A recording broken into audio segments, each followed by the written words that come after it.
I'm Naomi, a 35-year-old office worker. My husband Tom is 2 years younger than me, since he got transferred to the company. I'm temporarily living with my parents-in-law. It is only temporary, for a limited time. Tom wants to stay at his parents' house, but I want to find a proper place to live as soon as possible and get out of my parents-in-law's house. I don't get along with my parents-in-law at all, especially my mother-in-law, Kate. She was sarcastic even before we got married. Well, Naomi, haven't you done the shopping yet? It's past time for the supermarket's bargain time. You can't even shop efficiently at all. Remote working is allowed at my company. I'm on duty during the weekdays, so I can only go shopping after 5 p.m. Achins, when I said that to Kate, she said, "You're a woman who can't have a child." As usual, she blamed me. I and Tom have no children. I didn't check it out in detail at the hospital, so I don't know which one had the problem. I wanted to have a child, but considering how much money Tom was making, I could not go through with the costly infertility treatment. Before we moved in together, Kate's sarcasm bothered me. Even so, it was good while we still lived apart. If we live in the same house day and night, I would be exposed to her sarcasm 24 hours a day. Although my father-in-law, Sam, does not speak directly to me in a sarcastic way, he can be more irritating in a different way than Kate. Sam said he thinks that a woman is an old woman when she is over 30. He treats me like an old woman when I am 35 years old. Hey, an old lady passed me in the ashtray. You're sinless. What are you doing wearing a skirt, an old lady? Toby wants to see your legs, an old lady. If you can call me an old lady, how about you? You're already 60 years old. I'm not a timid person either, so when my father-in-law and mother-in-law are rude to me, I would talk back to them every time they were rude to me. And they can say that I am arrogant. It would be a further worse relationship. But the atmosphere in the house became tense all the time. I felt that I had reached my limit in living together. But after his new job, Tom had to work on holidays and go on business trips frequently. I was unable to consult with him about moving out.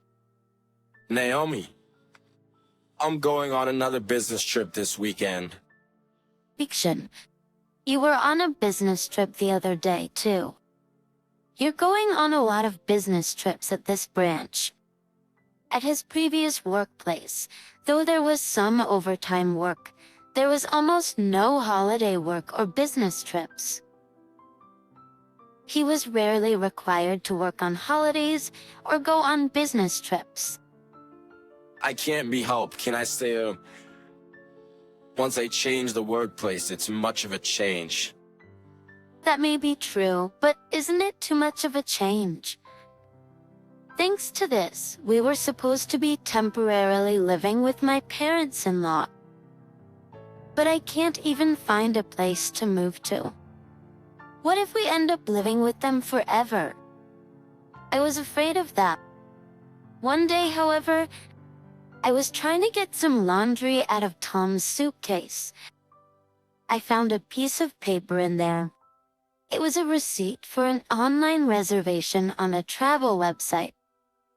I wondered if it was a reservation for a flight and a hotel for a business trip. I looked at it and couldn't believe what I saw. It was a reservation for a hotel room with Disneyland tickets. And it was for 2 people. The date was yesterday. That was the day when Tom was on a business trip. Of course, Tom's company does not do business with Disneyland. His company deals in marine products. That's why it isn't related to Disneyland at all. Tom pretended to go on a business trip. He actually went to Disneyland for 2 days. Hence the the reservation of accommodation for 2 people means surely he went with a woman. In my shop, I heard Tom singing in the bath. It was the theme song that everyone is familiar with. It must have reminded him of Disneyland. I guess he was humming naturally. It seems that he was on a fun and enjoyable affair trip. I was very angry. Then I went into the bathroom and accused Tom. But at that moment, Tom's smartphone rang. I was so angry that I could not make calm decisions. I was upset and answered the phone. Hello? I heard a young woman's voice for a moment, and then immediately the phone was cut off. No way! The phone call I just got must be from the person who had been to Disneyland with Tom. In other words, the person was the one who Tom was having an affair with. When she called Tom, she heard a woman's voice, so she must have hung up the phone in a hurry. I checked his incoming call history. Tom didn't care about security. He had not even set a PIN number. Bingo! Immediately, I could see his smartphone. But when I looked at the contents of the phone, I had a headache.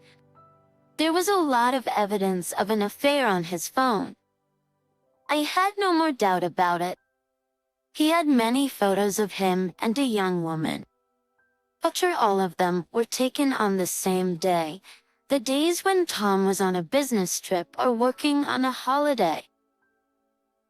And he even left a photo of them on the bed. I was stunned that he was being so careless. I checked his incoming call history again and found Beth Brown from the social network. I searched for her name and read her message to Tom. I like Tom so much. I can't wait to be your wife.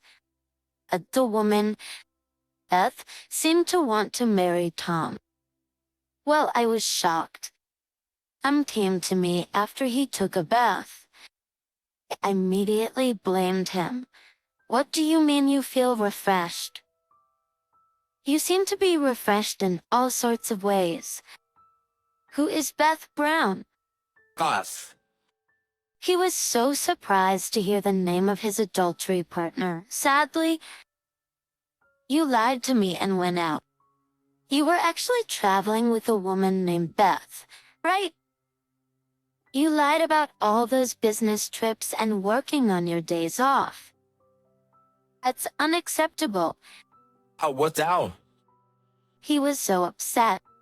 Then I showed him his phone. All the evidence is on this phone. Oh, you done that's it? Like, what are you? Do you see my phone without my permission? I could be an invasion of privacy. A man who has no morals and has an affair. What do you mean by an invasion of privacy? If you don't want people to see this, you should set up a PIN number. I made a promise to Tom quite some time ago. That is, you would never cheat on me. If you cheat on me, we'll break up. I told Tom. Of course. I still feel the same way. I can't continue to live in a marriage with a man who would have a relationship with another woman. Let's get a divorce. When I said just that, Tom nodded his head immediately. Oh, yes. That was unexpected. I thought he would resist more. He might prepare for divorce when I found out about the affair. Tomorrow? I'm going to pick up the divorce papers. You should tell your parents about the divorce. Tom's agreement was so simple, but I can't and won't change my declaration once I've made it. I have no intention of doing so. This is the end of my married life. I felt loneliness. The next day, I went out in the morning. I went to the city hall to get the divorce papers and to do my stuff. It was late at night when I returned home. My husband and parents-in-law were waiting for me at home. You finally came home. I thought about where you were wandering. When Kate saw me, she immediately said in a sarcastic tone, "The fact that Tom is here means that she is already aware of Tom's affair and divorce." I wondered if she should have said she was sorry or something before being sarcastic. Instead of an apology, Kate said something outrageous. "Well, that's okay. But you're finally going to leave. I don't even want to see you anymore. It's just as good you went out." What do you mean? I asked about it to smiling Kate. I mean what I just said. I didn't want to see her face. I was sick of it. I finally got Tom to come back here. But you always bothered me. I attempted to argue with you and tried to get rid of you. You were not even pretty and always against me. You were not going to get out of here. I finally had to use my trick. A trick? Kate laughed. You already know Tom's girlfriend's name, don't you? Yes. Brown, I think. Why would Kate confirm the name of Tom's affair partner? Actually, a friend of mine from my cultural school, there's a person named Brown. Her daughter is a very polite and a lovely young lady. She's 25 years old and 10 years younger than you.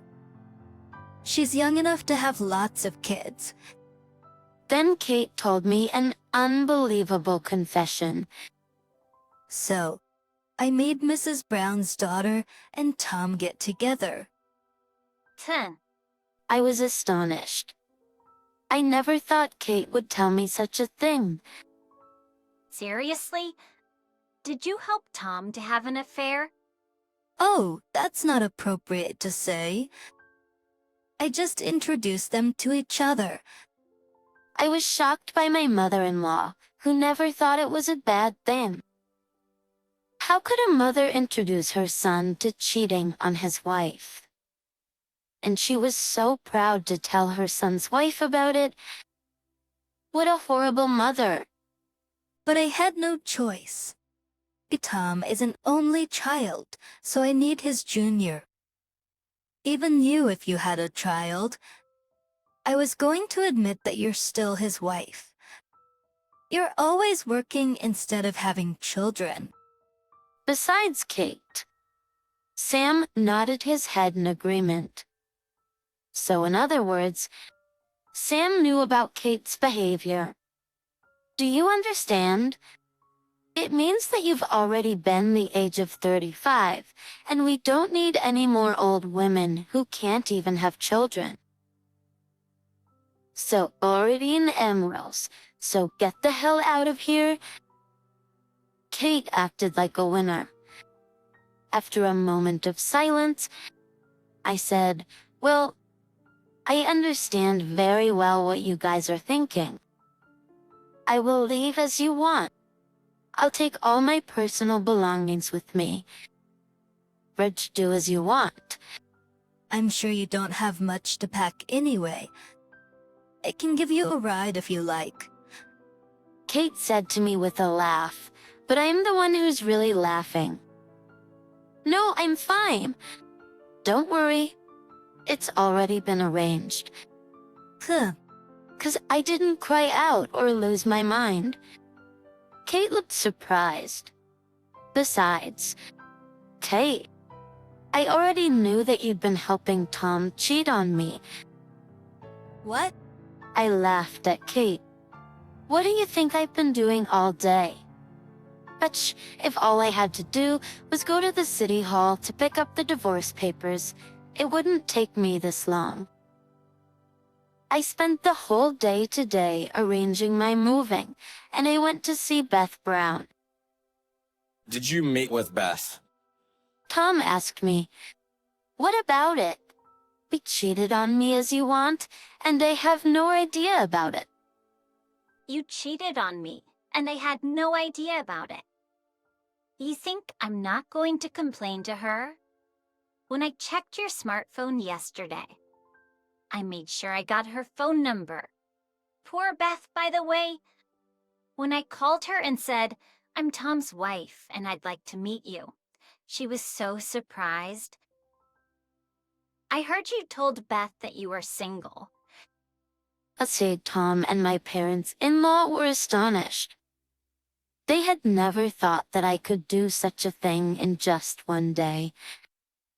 Beth found out that you had been unfaithful to me and her, and was grieving terribly.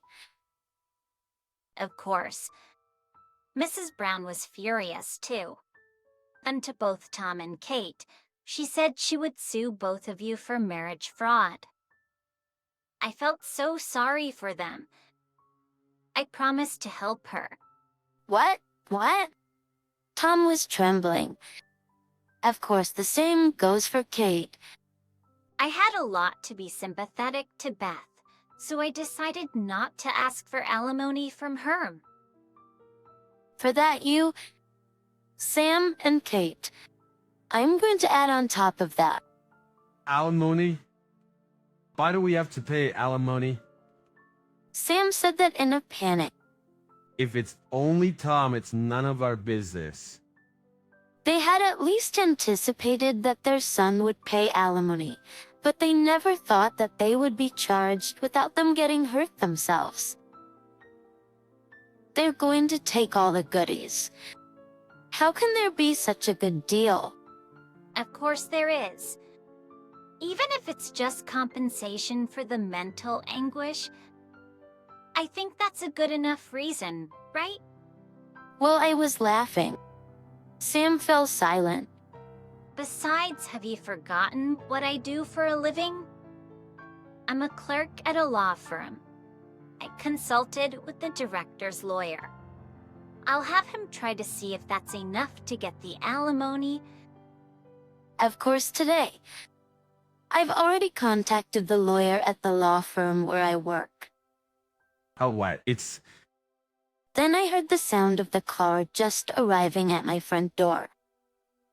Ah, here it comes. I headed for the front door with a smile on my face. Thank you for coming so late. Sorry for the sudden request. No problem. There was an available time on the night shift. We were able to get a few things done too. So we have no problem even at night. Well, then please get to work right away. Oh, please be careful with fragile things. As soon as I invited them in, many workers entered the house and started to pack up the belongings. Literally under my direction, the workers were quickly packing up my belongings.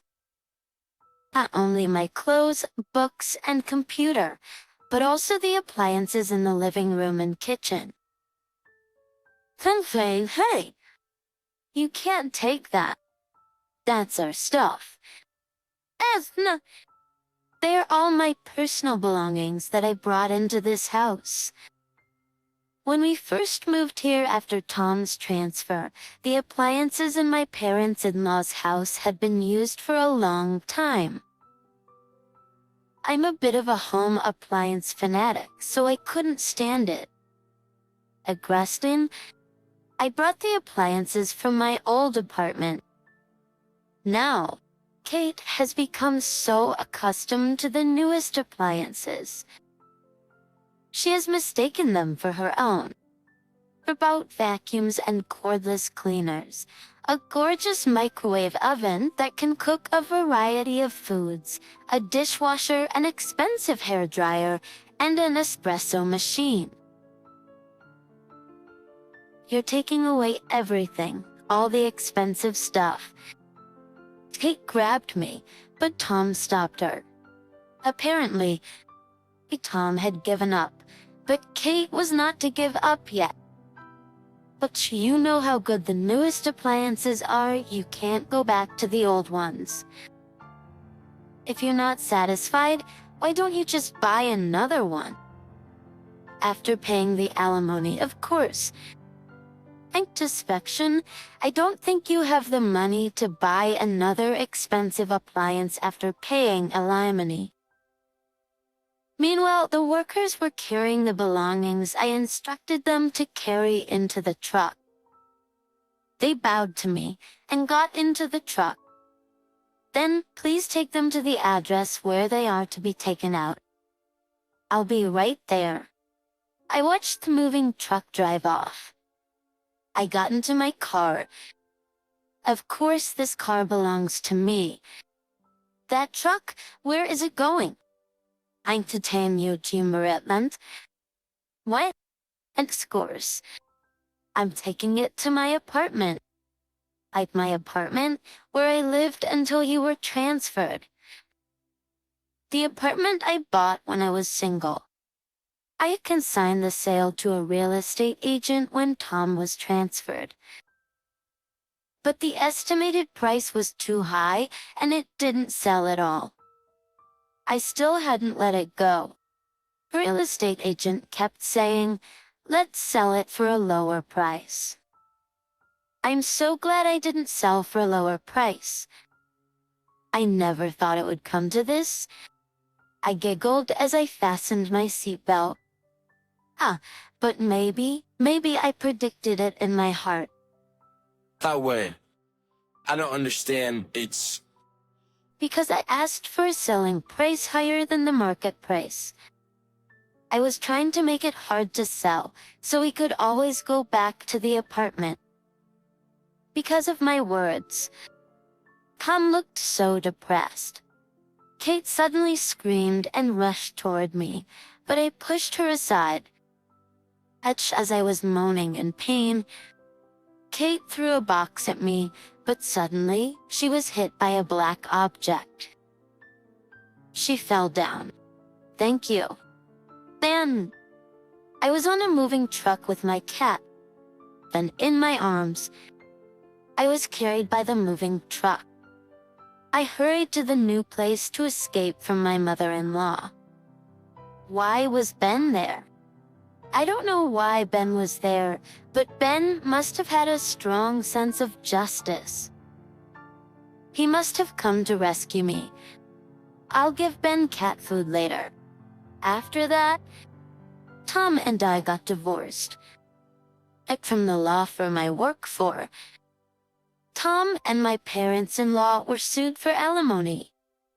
I asked all trials to the firm. Then my boss accepted the case almost free of charge. I really appreciated it, even though it's a young, novice lawyer in charge of the case. I am relieved to know that my boss supported the case. As for Beth's lawsuit, my boss dealt with it instead of the novice lawyer. He says he will file criminal and civil charges against them because of the malicious nature of the crime. It's been a long time since he filed a criminal case. He says he's looking forward to the great challenge. After paying the compensation to Beth as well as the alimony to me, they would have to sell their house to pay the damages. I can't help laughing when I think of the life of extreme poverty and debt that awaits them. I am no single, but compared to life with those parents-in-law and my unfaithful husband, it is like heaven. Actually, for a while. I'll be with Ben at the apartment. I'd like to enjoy single life freely.